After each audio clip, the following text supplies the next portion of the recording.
नमस्कार दोस्तों, हमारे चैनल पर आप सभी का अपना स्वागत है। ये बिहार में 4 प्रकार की फसलें साल भर के दौरान बोई और काटी जाती है। ये वीडियो उसी से संबंधित है।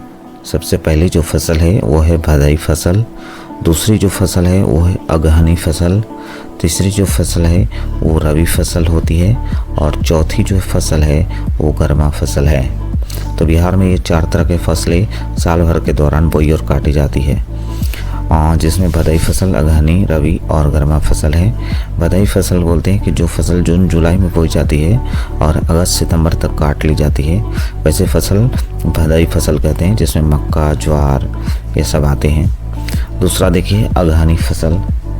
अगहनी फसल किसको कहा जाता है? तो जो फसल जुलाई अगस्त में बोई जाती है और नवंबर दिसंबर तक काट ली जाती है, उसे अगहनी फसल कहते हैं। इसमें आपको हम बात कर लेते हैं तो धान आता है, तिल आता है, आलू, तिलहन, सब्जी, मकई और कपास, गन्ना, पटसन, ये सभी फसलें जो है अगहनी फसल है।